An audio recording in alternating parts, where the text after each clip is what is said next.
So Microsoft have finally announced the much rumoured Xbox One S all-digital version on the most recent episode of Inside Xbox. My name is Sykes and welcome to InstallationX, and today we're going to talk about whether the Xbox One S all-digital edition is worth it, and we're doing it right now.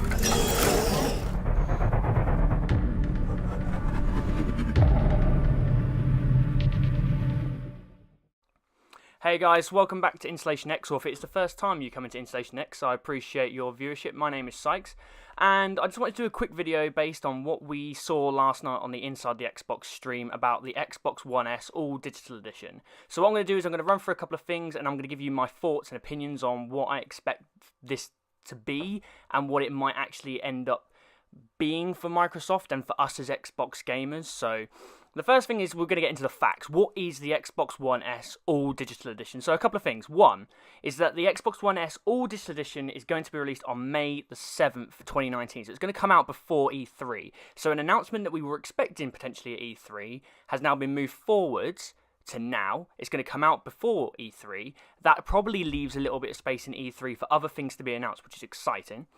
It's stated that by Larry Hub that is now the most affordable way to play games on Xbox, as the price is starting at $249.99 US, and that's going to be around about £200 for all the people here in the UK.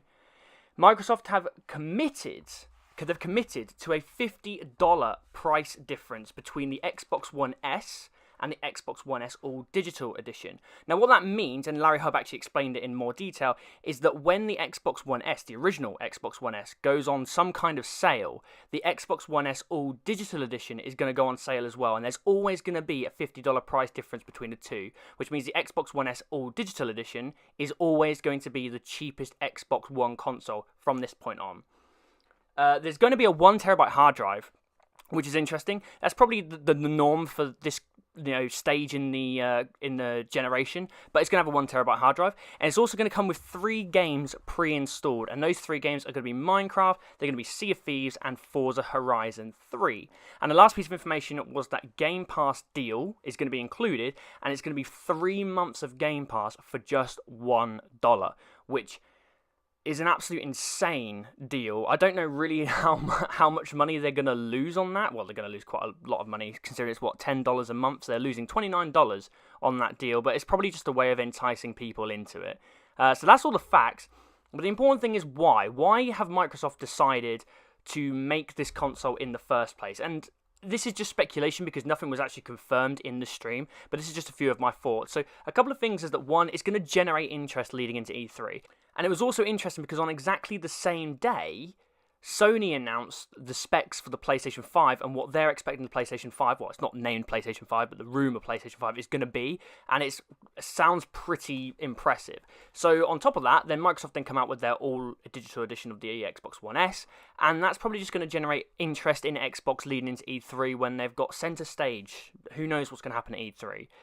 The other thing is that Microsoft are probably testing the waters here of an all-digital future, and that's really interesting when you compare what we saw in the stream and what the announcement was, and when you compare that to the rumours around Microsoft potentially developing a streaming box, which is going to be centred around Game Pass and xCloud for the next generation, as well as their much-rumoured big, beefy next Xbox. So they're probably going to be testing the waters to see actually whether this all-digital future is actually viable, and whether gamers are actually interested in it in the first place, because there's no point putting out a product that gamers aren't interested in.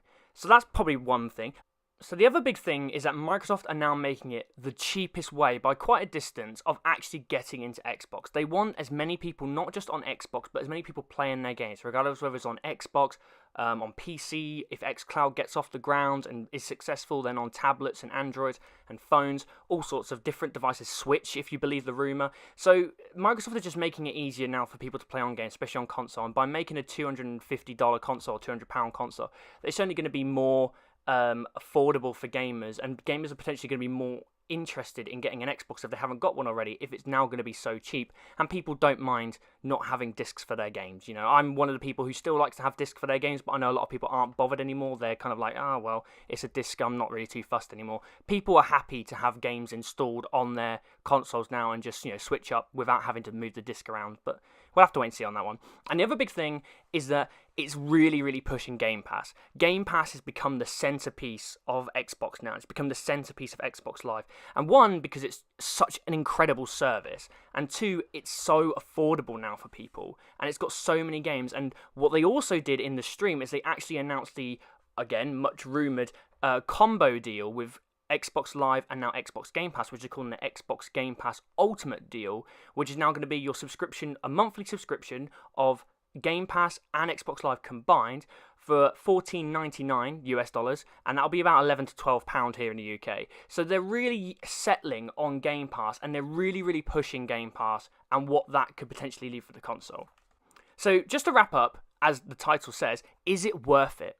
Okay, and that's an interesting question, because I think if you are currently an Xbox One owner, there's no point really going for this deal, because you might as well just wait for the next generation, because rumours are that we could potentially be getting an announcement from Phil Spencer at E3 about what the next Xbox is going to be.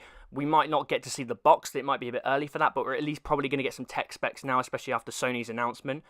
The other thing is that it's a 1TB hard drive, and if you're going to be using all of these digital downloads, and you're really relying on these digital downloads for your games, 1TB doesn't last long anymore. You're probably going to need an external hard drive if you want to keep a lot of games installed on the console. I'm struggling now. I'm having to move a lot of games around, because some of the games that I've got, especially graphically intensive games, they take up 100 gigs just themselves now, and that's one game. That's a tenth of my space already gone.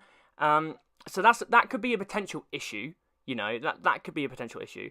And the other thing is, well, I guess if you're short on space to store your games, it would be really relevant. You know, I'm fortunate enough, I've got a bit of space, I've got a bookshelf next to my desk which has all my games on it, but a lot of people might not have the space spare to store all their games. So taking the games from the discs and the storage and putting them straight onto the console, not having to worry about anything else, that could be a real benefit to some gamers, but at the end of the day, it might not make that much of a difference. So I think really this is Microsoft just testing the waters more than anything. They're taking not a massive gamble, because to be honest, it's at the end of the generation. You know, they have got Game Pass, which is a great deal. They have got, you know, games coming out like Gears 5 before the end of the generation. So I don't think they're really losing out much on it, but it's going to be interesting to see whether actually people are going to take this up, and whether it's just, well, why not? Why not do it? You know, they've done so many good things lately. They're on a wave of good momentum. Why not try it? Now's the time to try it, see where it is,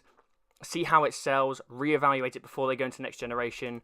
So yeah, that's what I think about that.